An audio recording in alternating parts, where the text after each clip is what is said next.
আসসালামু আলাইকুম রহমতুল্লাহি ওবারাকাতুহু। আপনারা দেখছেন ইয়ার টিভি। আমি সাথে আছি আব্দুর রহমান আজাদ। আপনাদের সবাইকে রমাদানুল মুবারকের শুভেচ্ছা ও ভালোবাসা। আমি আজকে আপনাদেরকে দেখাতে চাচ্ছি নীল নদ ও পিরামিডের দেশের প্রাচীনতম মসজিদ মসজিদুল আজহার, যে মসজিদটি মিশরের কায়রোতে অবস্থিত।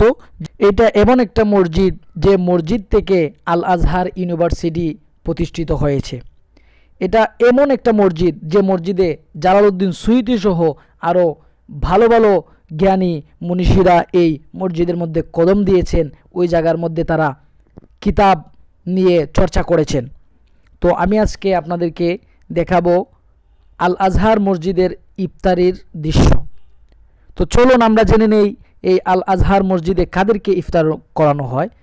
এই আজহার মসজিদে শুধু তালিবুল ওয়াফিদাই তথা বিদেশি ছাত্রদের জন্য এই সুন্দর মনোরম পরিবেশে ইফতারের আয়োজন করা হয়।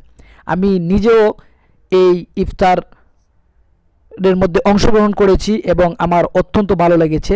এখানে সবচেয়ে ভালো লাগার যে বিষয়টা হলো এই জায়গার মধ্যে সুশৃঙ্খলভাবে খুব সুন্দরভাবে নম্র ও ভদ্রভাবে সবাই ইফতার করে এবং ইফতারের প্রায় 1 থেকে 2 ঘন্টা আগে মানুষ এখানে আনাগোনা করে। এখানে বসে মানুষ কোরআন শরীফ তেলাওয়াত করে, অনেকে নামাজ আদায় করে, অনেকে তাসবিহ তাহলিল পড়ে, অনেকে দোয়া করে, বিভিন্ন মাসাইলও অনেকে চর্চা করে। যার যে আমল করার ইচ্ছা থাকে তারা ওই রকম আমল করে। তো আমার যে মিশরের কয়েকটা ভালো লাগা জিনিসের মধ্যে অন্যতম হলো আল আজহার মসজিদে ইফতারের দৃশ্য। শুধু তাই নয়, রমজান শুরু যখন হয়েছে তখন আমরা দেখতে পাচ্ছি যে মিশরের অলি গলি যত রাস্তাঘাট আছে সবগুলা মিশরীয়রা একদম সুন্দর করে সাজিয়ে দিয়েছে। তারা এটা বোঝাতে চাচ্ছে যে রমজানুল মুবারক চলে আসছে।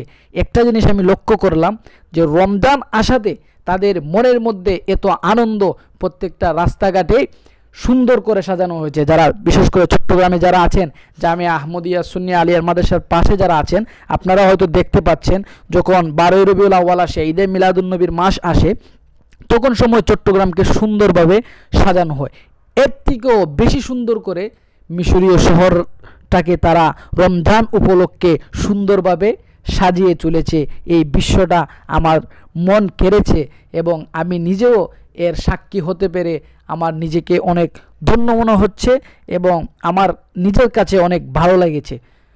বিদেশি ছাত্ররা বিশেষ করে আল আজহার মসজিদে গিয়ে সুন্দরভাবে ইফতার করে।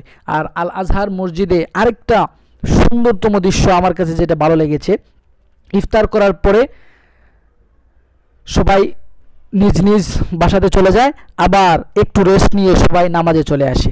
এখানে পুরুষ মহিলা উভয় নামাজ পড়ে। মহিলাদের জায়গা আছে পিছনে এবং পুরুষরা নামাজ আদায় করে সামনে, এবং মহিলাদের জন্য পর্দা ব্যবস্থা ও নামাজের ব্যবস্থা আছে।